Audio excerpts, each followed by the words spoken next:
Homeless woman accidentally gets pregnant by billionaire. But when she discovers the conditions for having her child, she is horrified. Hello and welcome to 80s Love Stories, where I, your favorite narrator, Christopher, bring you an exciting love story straight from the unforgettable 1980s. Get ready for a journey full of nostalgia and incredible twists. Today's story is truly remarkable, with an ending that's sure to touch your heart and leave you amazed. So, stay with me until the very last moment. I hope this experience is unforgettable for you, and may God bless you and your family. Now, let's get started. Margaret Walker huddled beneath the thin blanket in her makeshift shelter, listening to the sound of rain pattering against the cardboard walls. The year was 1983, and the streets of Boston had been her home for the past 8 months. At 32, she never imagined she'd end up here, sorting through dumpsters behind restaurants and sleeping in an abandoned lot. Life hadn't always been this way. Just 2 years ago, she had a home, a job as a waitress, and a husband who seemed to love her. But their inability to conceive a child had slowly poisoned their marriage. Month after month, the disappointment grew heavier, each negative pregnancy test another crack in their relationship's foundation. Tonight was particularly cold for September. Margaret pulled her prized possession closer, a small tin can containing every penny she'd managed to save. For 6 months, she'd been collecting bottles and cans, doing odd jobs, anything to scrape together enough money for artificial insemination. The doctors had never found anything wrong with her, but her ex-husband, Tom, had convinced her she was the problem. The fertility clinic was her last hope. She'd managed to save almost enough for the procedure, though it meant going hungry most nights. The thought of finally having a child of her own kept her going through the coldest nights and hardest days. Margaret had always been resourceful. Even now, living on the streets, she maintained as much dignity as she could. She kept herself clean, using the bathroom at the public library, where she also spent hours reading about pregnancy and childbirth. Her old uniform from the diner served as her best outfit for important occasions, carefully wrapped in plastic to keep it presentable. The next morning, Margaret counted her savings again, $30,247 to $82, almost enough for the basic procedure. She'd been watching the clinic for weeks, learning their routines. They had a program for low-income women, but it still required a substantial payment. Today, she would finally have enough to make her appointment. As she walked through the city streets, past the record stores blasting Madonna's latest hits and video arcades filled with teenagers, Margaret felt a flutter of hope in her chest. The clinic was located in a modest building downtown, nothing fancy like the expensive private practices uptown. Dr. Barbara Freeman, the administrator she'd spoken to before, had been kind and understanding about her situation. "I've been saving," Margaret announced proudly, placing her tin can on the counter. "I think I have enough now." Barbara's eyes widened at the sight of the carefully rolled coins and crumpled bills. "Let's count it together," she said gently, pulling out a form. "The basic procedure is $3,500, but we might be able to work something out." As they counted, Margaret's heart soared. With Barbara's help, they arranged for the remaining amount to be covered by the clinic's assistance program. An appointment was set for the following week. Walking back to her shelter that evening, Margaret felt lighter than she had in years. She took a different route home, wanting to avoid the usual spots where other homeless people might question her about her unusually good mood. That's when she saw him, Tom, her ex-husband, emerging from behind their old hangout spot. He wasn't alone. Sally, another homeless woman from their area, was with him, her hand casually resting on his arm. Margaret froze, ducking behind a dumpster to avoid being seen. "She really thought she could give me a kid." Tom's familiar voice carried through the alley. "Stupid woman couldn't accept that she was broken. That's why I left her." Sally's high-pitched laugh echoed off the brick walls. "Well, you're not missing much. She's still out here somewhere, probably still crying about not being able to have babies." Margaret's hands trembled as she clutched her coat tighter around herself. All those years of blame, of feeling worthless. It had all been his cruel manipulation. She waited until their voices faded before emerging from her hiding spot, tears streaming down her face. But this time, the tears weren't of sadness. They were of determination. In 1 week, She would prove them all wrong. She didn't need Tom or his lies. She would have a baby of her own, and she would give it all the love she'd been saving up for years. Little did Margaret know, as she walked back to her shelter that evening, that fate had something very different planned for her. The simple procedure she'd saved so hard for would set in motion a chain of events that would change not only her life, but the lives of others, in ways she could never imagine.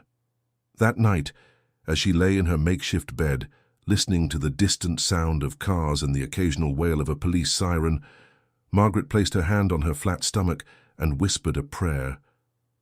"Please," she murmured into the darkness. "Please let this work. I promise to be the best mother any child could ask for." The waiting game had begun, but Margaret was used to waiting. She'd waited years for a child, months to save enough money, and now she would wait one more week for her chance at motherhood. What she didn't know was that sometimes the universe has plans of its own, plans that laugh in the face of our careful preparations. The morning of the procedure arrived with an unusual chill in the air. Margaret had spent the previous night in the public bathroom of a 24-hour convenience store, scrubbing herself clean with paper towels and cheap soap. Her diner uniform, though worn, was pressed as neatly as she could manage, using the heat from the hand dryer.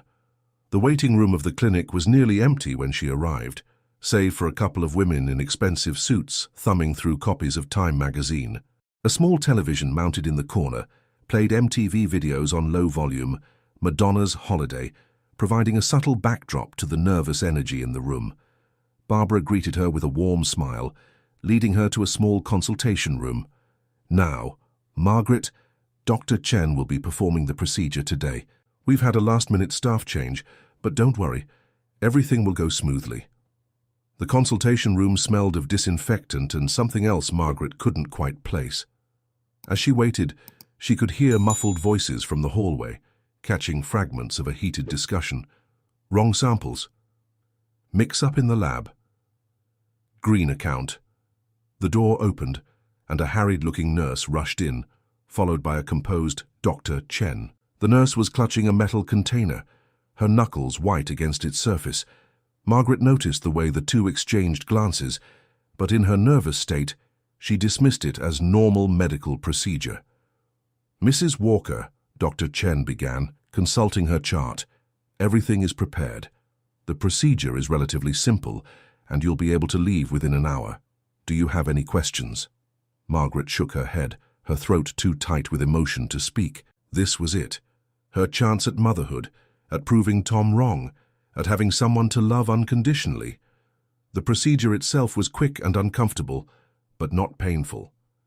As she lay on the examination table, Margaret couldn't help but notice more hurried whispers between the staff and the way the nurse's hands trembled slightly as she handled the equipment.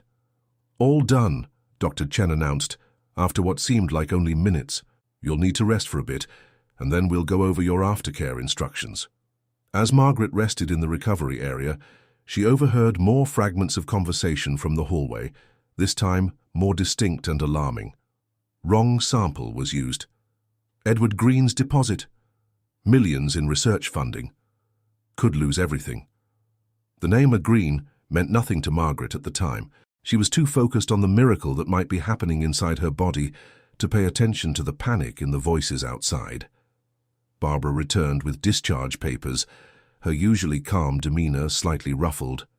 "Margaret, remember to take it easy for the next few days.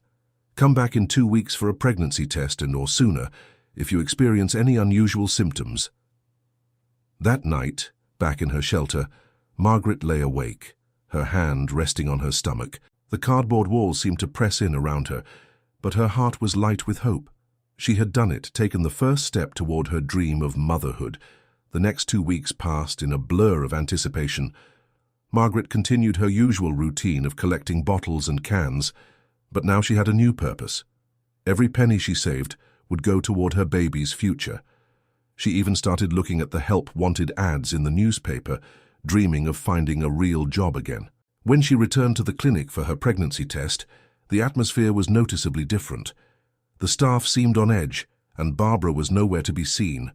A different nurse drew her blood, barely making eye contact. The wait for results was excruciating. Margaret sat in the same chair she had 2 weeks ago, watching a new music video by Cyndi Lauper on the mounted TV, trying to calm her nerves. Finally, Dr. Chen appeared, holding a manila envelope.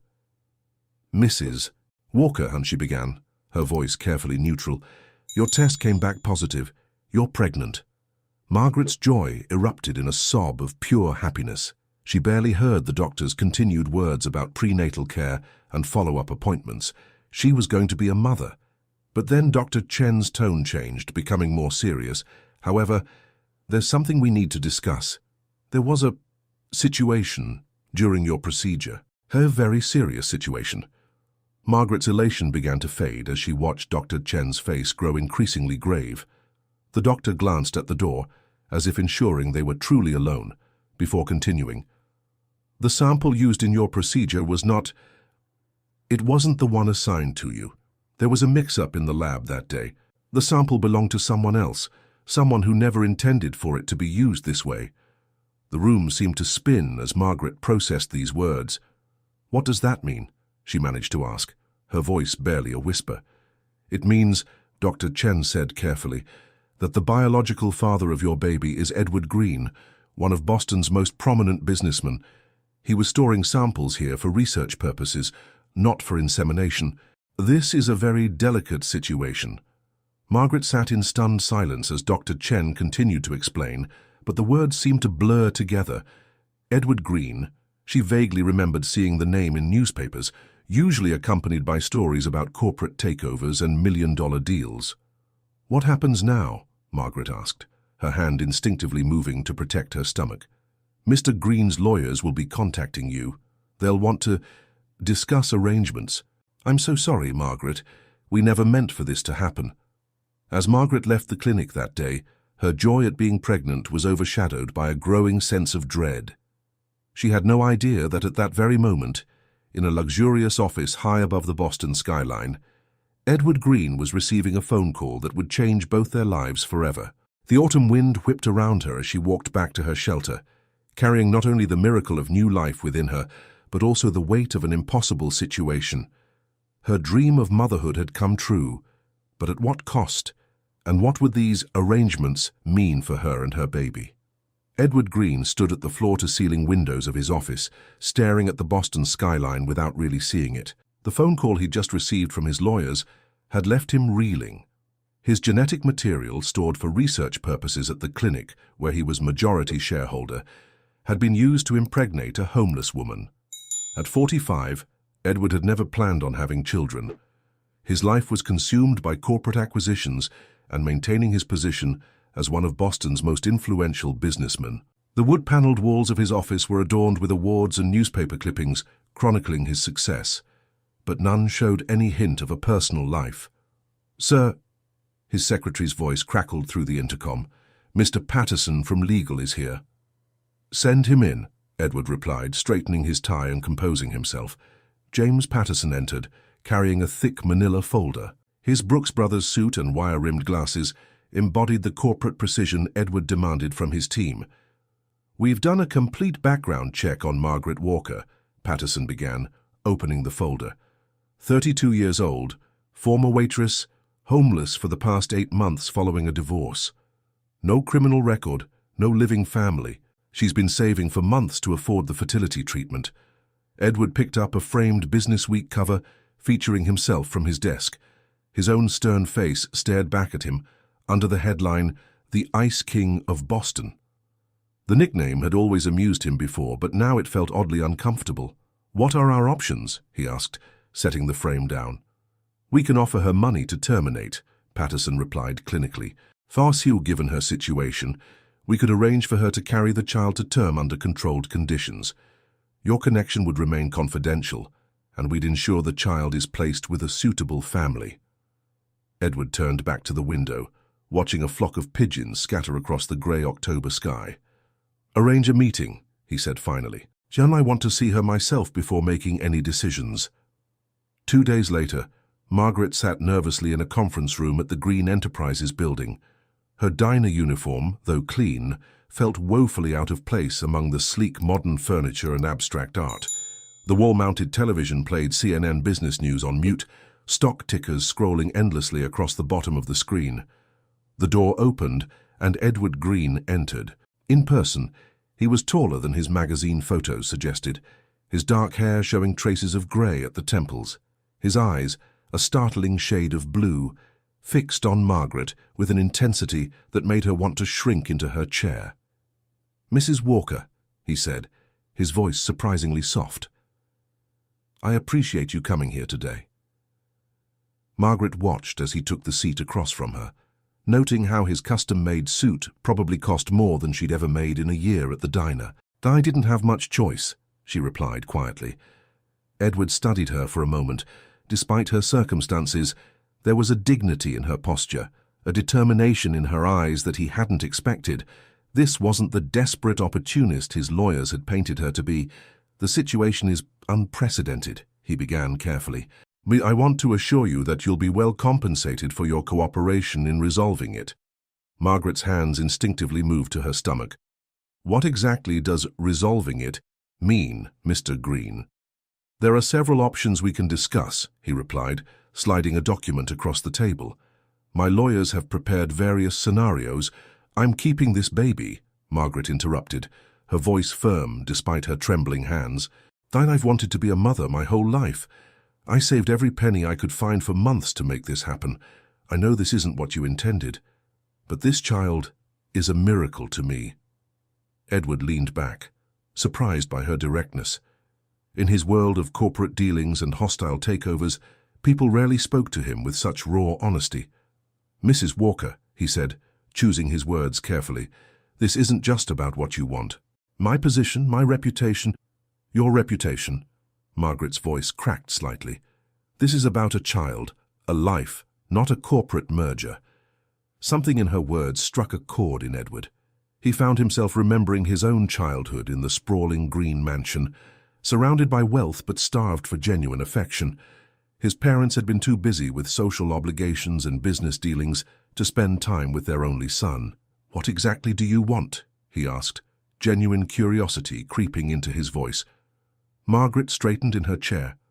"I want to give this baby a life filled with love. That's all I've ever wanted." "Love doesn't pay bills, Mrs. Walker. You're living on the streets." "I won't be forever," she replied with quiet determination. "I've already started looking for work. I'll find a way to provide."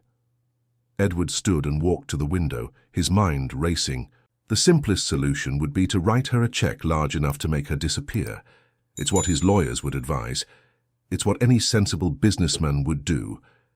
But as he turned back to look at Margaret, seeing the protective way she cradled her stomach, the pure conviction in her eyes, he found himself considering something entirely different. "What if," he said slowly, "we could find a compromise?" Margaret looked up at him warily. "What kind of compromise?" "You could stay at my estate until the baby is born. You'd have the best medical care, proper nutrition, a safe environment. In return," he paused, steeling himself. "In return, once the baby is born, you would have no further contact. The child would be raised as my heir with all the advantages my position can provide." The color drained from Margaret's face. "Oh, you want me to give up my baby?"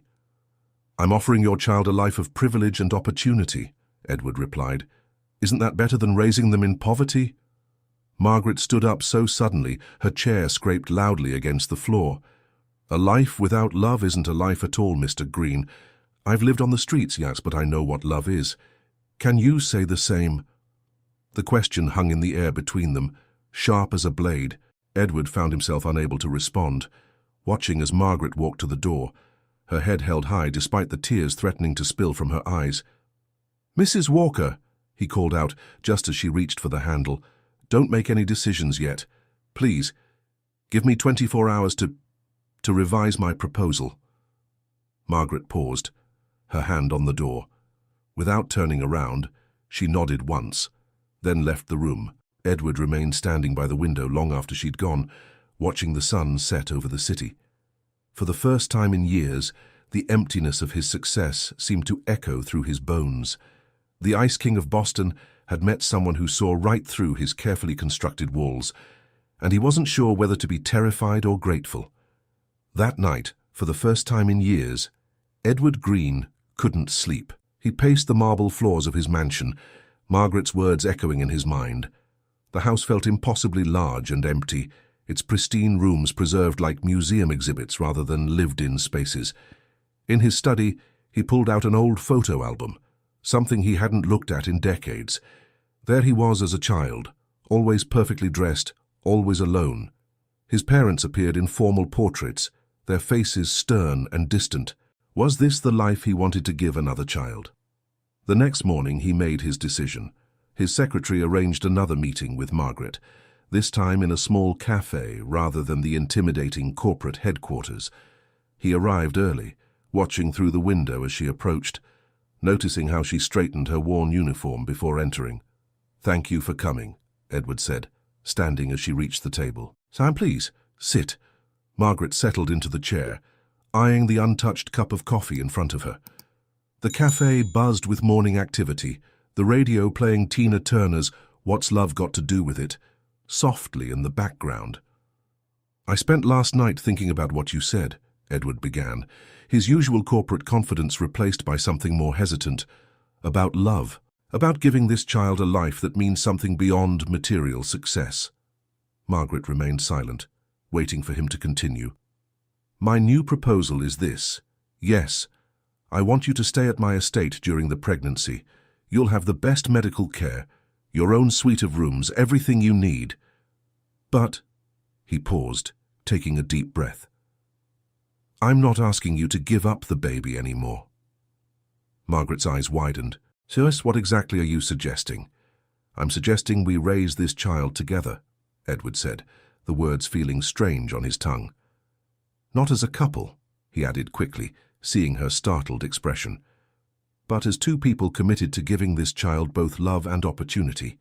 You'd have your own place in the east wing of the house, complete independence, and a role in the child's life equal to mine." "Why?" Margaret asked, her voice barely above a whisper. "Why the change of heart?" Edward's fingers traced the rim of his coffee cup. "Because you were right. I grew up with every material advantage, but without the one thing you're fighting so hard to give this child. I don't want to perpetuate that cycle." Margaret studied his face, looking for any sign of deception. "And what happens after the baby is born? What's to stop you from using your money and power to push me out of the picture?" "We'll have everything legally documented," Edward replied. "Joint custody, shared decision-making rights, financial provisions for both you and the child. My lawyers can draw up the paperwork today if you'd like to review it." "Your reputation," Margaret began. "Will survive," Edward finished. "Besides, maybe it's time the Ice King thawed a little." A small smile tugged at the corner of Margaret's mouth. "You've seen that nickname." "It's hard to miss when it's plastered across Business Week," Edward replied, allowing himself a slight smile in return. The next few hours were spent discussing details, practical concerns and boundaries. Edward watched as Margaret methodically worked through each point, impressed by her clear-headed approach despite the surreal nature of their situation. By the time they left the cafe, the basic framework of their arrangement was in place. Edward's driver would pick up Margaret's few possessions from her shelter that afternoon, and she would move into the estate immediately. As they stood on the sidewalk, preparing to part ways, Margaret turned to Edward. "Mr. Greene, Edward," he corrected. "I think we're past formalities." "Edward," she amended. "Why do I get the feeling you're not telling me everything about why you changed your mind?" He was quiet for a moment, watching the traffic pass by. "Because you're perceptive," he finally replied. "Last night, I found myself looking at old photographs, remembering what it was like to grow up in that house. It was perfect, pristine, and completely devoid of warmth. When you spoke about love yesterday, it made me realize I have a chance to do things differently, to create something meaningful beyond mergers and acquisitions." Margaret nodded slowly. "It won't be easy, you know. We're from completely different worlds." "I'm aware," Edward said. "Listen, but maybe that's exactly what this child needs. Both perspectives, both kinds of wealth." As his driver pulled up in the sleek black Lincoln Town car, Edward opened the door for Margaret. "Ready to see your new home?" Margaret paused before getting in. "It's not going to be home right away," she said honestly. "That takes time and trust." "Then we'll work on building both," Edward replied. As the car pulled away from the curb, neither of them spoke. Each was lost in their own thoughts about the strange twist of fate that had brought them together and the even stranger journey they were about to begin. The autumn sun caught the city's windows, making them glitter like diamonds. Margaret watched the familiar streets of her hardship fade away as they headed toward the prestigious Beacon Hill neighborhood. Beside her, Edward pretended to review some papers, but his mind was already racing with plans and preparations. They were an unlikely pair, the homeless waitress and the billionaire, thrown together by a medical mistake and a shared responsibility. But perhaps, just perhaps, their differences would prove to be their greatest strength in the challenge that lay ahead. The east wing of Greene Mansion felt like another world entirely. Margaret stood in her new suite, running her fingers over the silk curtains that cost more than she used to make in a month. Her few belongings, packed in a single worn duffel bag, looked painfully out of place against the antique furniture and plush carpets. The first week was the hardest. Margaret would wake up disoriented, momentarily panicked, until she remembered where she was. The staff, while polite, watched her with barely concealed curiosity. She could hear their whispers when they thought she wasn't listening, speculation about her relationship with Edward and the true nature of their arrangement. Edward himself remained something of an enigma. He was often away at the office, but when home, he made an effort to join her for dinner in the formal dining room. Their conversations were stilted at first, both unsure of how to bridge the vast gulf between their experiences. One evening, as they sat across from each other at the massive mahogany table, Margaret broke their usual silence. "I'd like to help with dinner sometimes," she said. "I used to be good at cooking before." Edward looked up from his perfectly prepared salmon. "The kitchen staff—" "I know we have staff," Margaret interrupted gently. "But this baby is going to have two very different parents. I don't want to lose who I am just because I'm living here." Edward studied her for a moment, noting the determination in her eyes that had first caught his attention. "I'll speak with Mrs. Harrison about arranging some kitchen time for you." The next day, Margaret found herself in the vast industrial kitchen, surrounded by gleaming stainless steel appliances. Mrs. Harrison, the head cook, watched with skepticism as Margaret tied on an apron. "I was thinking of making meatloaf," Margaret said. "It's not fancy, but the master usually prefers his protein grilled or poached," Mrs. Harrison interrupted stiffly. "Well, today he's getting meatloaf," Margaret replied with a quiet firmness that made Mrs. Harrison's eyebrows rise.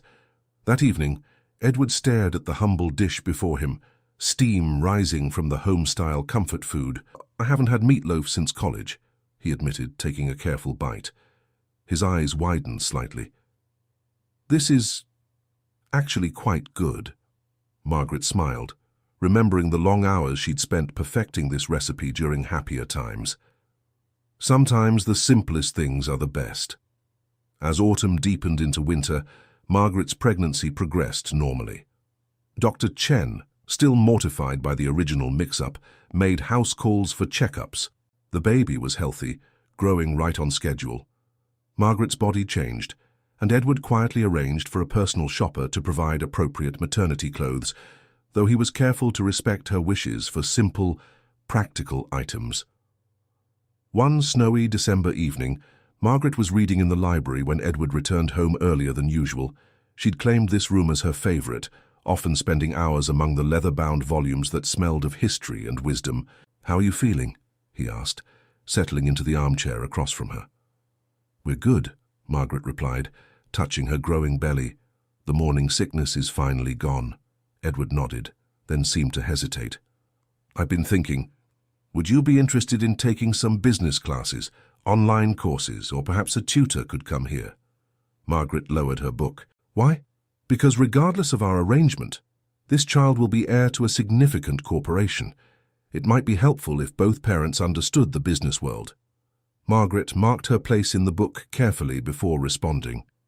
"Are you worried I'll embarrass you in front of your business associates?" "No," Edward replied quickly, then paused. "Well, perhaps initially I was, but now I've seen how quick you are, how you analyze situations. It seems a waste not to develop those skills. Margaret considered his offer. I'll think about it, but I have one condition, which is, you have to learn something from my world too, something about living simply, about finding joy in small things. Edward shifted uncomfortably. I'm not sure You don't have to live on the streets, Margaret said with a small smile, but maybe you could help me cook dinner sometimes. Learn how to make something with your own hands, instead of having everything done for you. To her surprise, Edward didn't immediately dismiss the idea. That seems fair, he said slowly. Though I should warn you, I once burned water trying to make pasta. Margaret laughed, a genuine sound that seemed to brighten the wood-paneled room. Then we'll start with something simpler, maybe scrambled eggs. As if responding to their conversation, the baby chose that moment to kick. Without thinking, Margaret reached for Edward's hand, placing it on her belly. He stiffened at first, then relaxed as he felt the movement beneath his palm. For a moment, they sat in silence, connected by the small life they'd created through such unusual circumstances. Edward's usual mask of corporate efficiency slipped, revealing a look of wonder Margaret had never seen before. That's remarkable, he whispered. This is real, Margaret said softly. Sometimes I think we both forget that. We get so caught up in arrangements and classes and propriety, but this is about a real person, a baby who's going to need both of us, just as we are. Edward withdrew his hand slowly, but something had shifted in his expression. Dad, I have a meeting with the board tomorrow morning, he said, standing. But perhaps we could try those cooking lessons this weekend. Margaret nodded, watching as he straightened his tie, his business persona sliding back into place. But now she had seen behind it, glimpsed the man who could still be amazed by a baby's kick. As he reached the library door, he turned back. Margaret? Yes? Thank you. For the meatloaf, and for reminding me that simple things can be good. After he left, Margaret sat in the growing darkness, her hand resting on her stomach. The baby kicked again, and she smiled. Maybe, just maybe, they were beginning to build something more than just an arrangement, something that neither of them had expected, but both of them needed. As January's bitter winds howled outside the mansion, Margaret sat in her first business tutorial, trying to focus on financial statements and market analyses. The tutor, a retired professor named Dr. Williams, had been surprised by how quickly she grasped the basic concepts. You have a natural mind for strategy, he remarked one afternoon, reviewing her work. Rather like Edward, actually. Margaret smiled, remembering their last cooking lesson where Edward had successfully made pancakes without setting off the smoke alarm. They'd developed an unexpected routine on weekend mornings, breakfast cooking lessons followed by business tutorials. It was strange how comfortable it had become, but their peaceful routine was about to be disrupted. One morning, as Margaret descended the grand staircase for breakfast, she heard raised voices from Edward's study. This is a PR nightmare waiting to happen.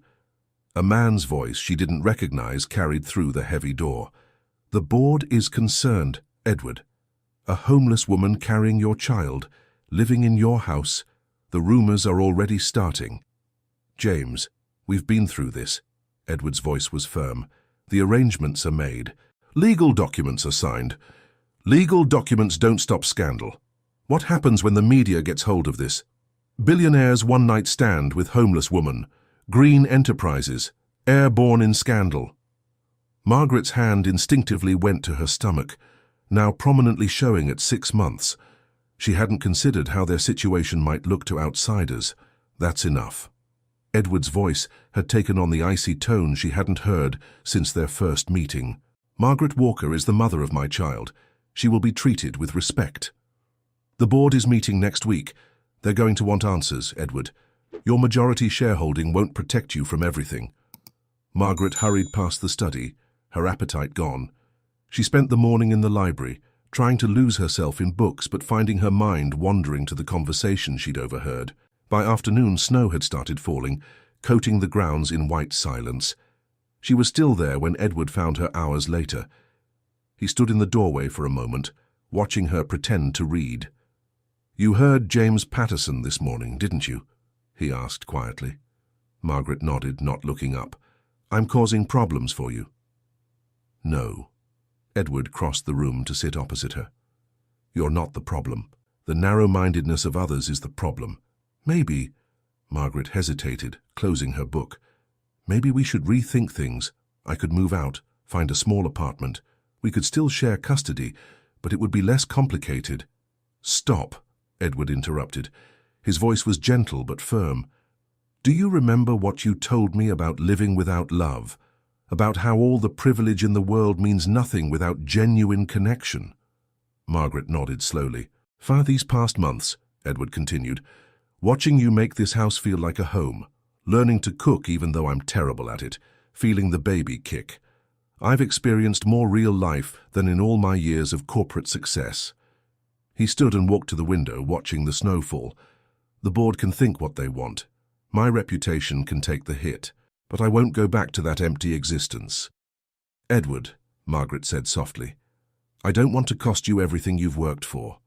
He turned back to her, and for the first time, she saw raw emotion in his eyes. "You've shown me that what I worked for wasn't what mattered most.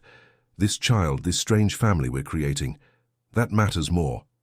The baby kicked, as if in agreement, and Margaret smiled despite her concerns.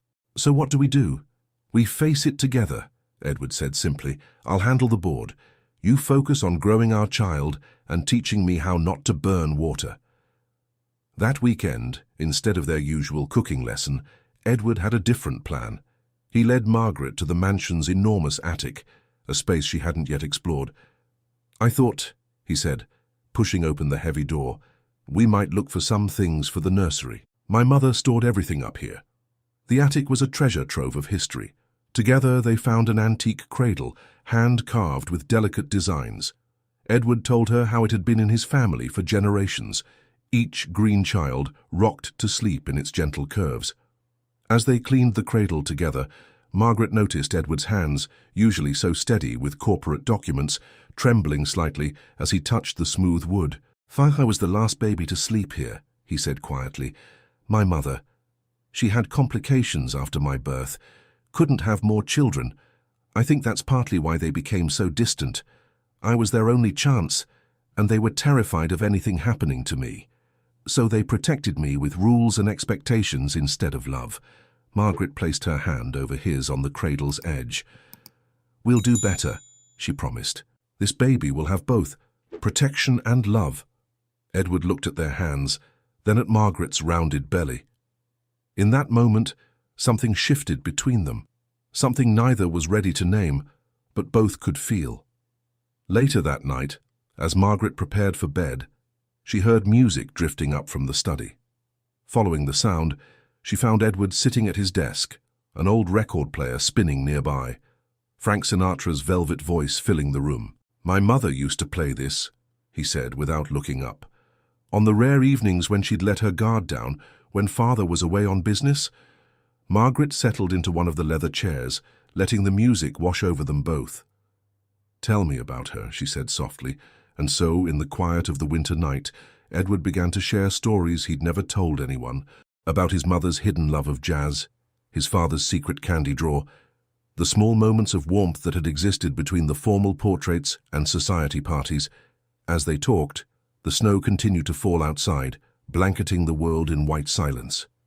Inside, two people from vastly different worlds found themselves growing closer, bound together by more than just the child they would share. Neither of them noticed when the record stopped playing, too engrossed in their conversation. The grandfather clock in the hall struck midnight, its chimes echoing through the mansion. But still they talked, sharing pieces of their lives, building something neither had expected to find. The March winds brought change to the Greene mansion. Margaret, now in her 8th month, waddled through the halls she'd come to know so well, supervising the final touches to the nursery. The antique cradle held pride of place, its wood gleaming with fresh polish, while the walls wore a soft yellow color she and Edward had surprisingly agreed upon. The board meeting that had loomed so threateningly in January had come and gone. Edward had faced his critics head-on, his newfound warmth tempered by the steel of his business acumen. He'd reminded them that his personal life was his own, and his majority shareholding meant their opinions on the matter were just that, opinions. But now they faced a different challenge. The media had finally caught wind of their situation. That morning's Boston Globe featured a headline that made Margaret's heart sink. Greene Enterprises heirs unconventional family, billionaire and homeless mother's shocking arrangement.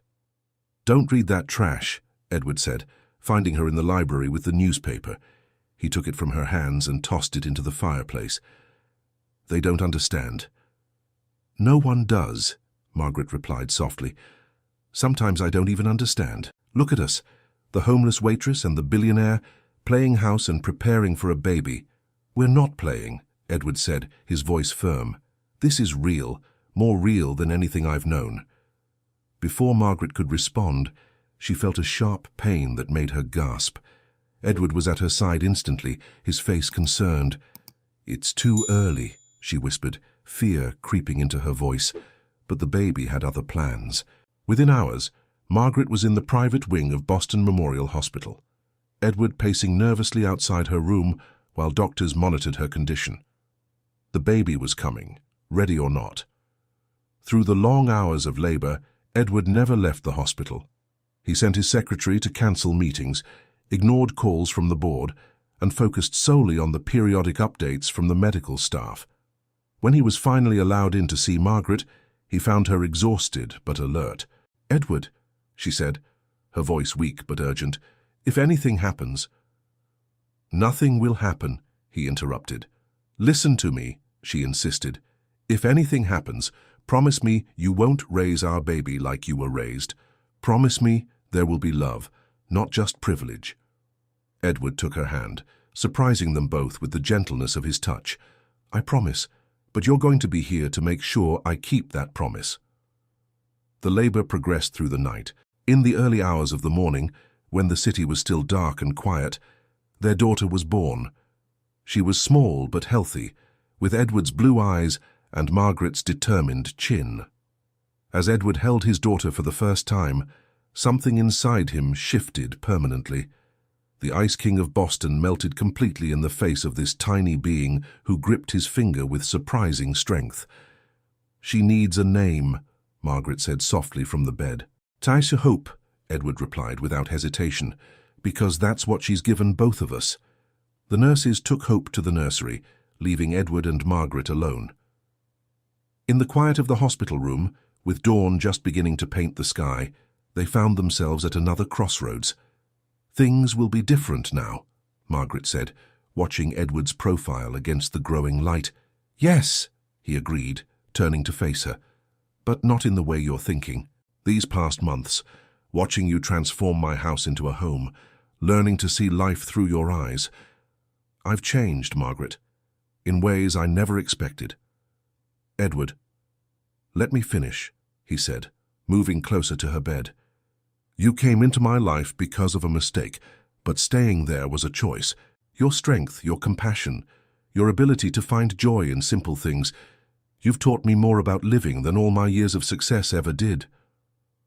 Margaret felt tears forming in her eyes. "What are you saying?"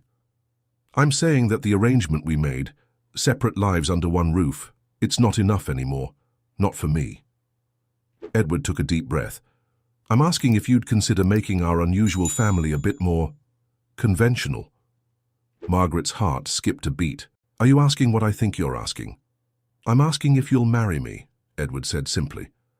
"Not for appearances, not for the board or the media, but because somewhere between cooking lessons and business tutorials, between baby kicks and late-night conversations, I fell in love with you." Margaret was quiet for so long that Edward began to worry he'd misread everything. But then she smiled, tears streaming down her face. "Far's the Ice King of Boston, in love with a homeless waitress," she said, shaking her head in wonder. "What will the papers say?" "I don't care what they say," Edward replied. "I only care what you say." Margaret reached for his hand, intertwining their fingers. "I say yes, because somewhere between meatloaf and market analyses, I fell in love with you too." Edward leaned down and kissed her, their first kiss, gentle and full of promise. When they parted, Both were smiling through tears. Later that morning, as sunlight flooded the hospital room, they sat together watching Hope sleep in her bassinet. The newspaper lay forgotten on a nearby table, its headline now meaningless in the face of their joy. "You know," Margaret said, her head resting on Edward's shoulder, "most love stories start with a chance meeting or a friend's introduction. Ours started with a medical mix-up and a corporate arrangement, but it became so much more," Edward replied, watching his daughter's tiny chest rise and fall. "It became about learning to see beyond surfaces, beyond circumstances, about finding love in unexpected places. And about the simple things," Margaret added, "like pancakes without setting off the smoke alarm." Edward chuckled, the sound warm and real. "I've come a long way from burning water." "We both have," Margaret said softly. "From where we started, we've both come so far." Outside the window, Boston was waking up to another spring day. Soon there would be press to deal with, arrangements to make, a wedding to plan. But for now, in this quiet moment, a family that began with a mistake and grew into a miracle simply held each other, grateful for all the twists of fate that had brought them together.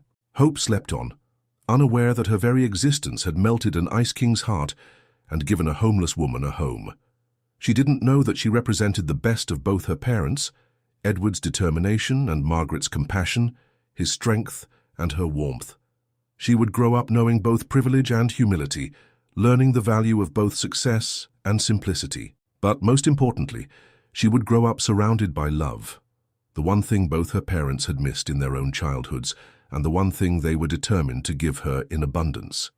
And so ended the story that began with a medical mix-up, not with a corporate arrangement or a financial settlement, but with love, pure and simple, proving that sometimes the biggest mistakes can lead to the most beautiful outcomes. Thank you for watching today's story. What did you think? I'd love to hear your thoughts in the comments below. If you enjoyed it, don't forget to give it a big thumbs up, share it with your friends, and subscribe to the channel to relive the magic of the 80s every day with our heartfelt stories. May God bless you and your family. And don't forget to click on the video popping up on the screen right now. It's another totally rad story you won't want to miss. See you in the next video, and stay awesome.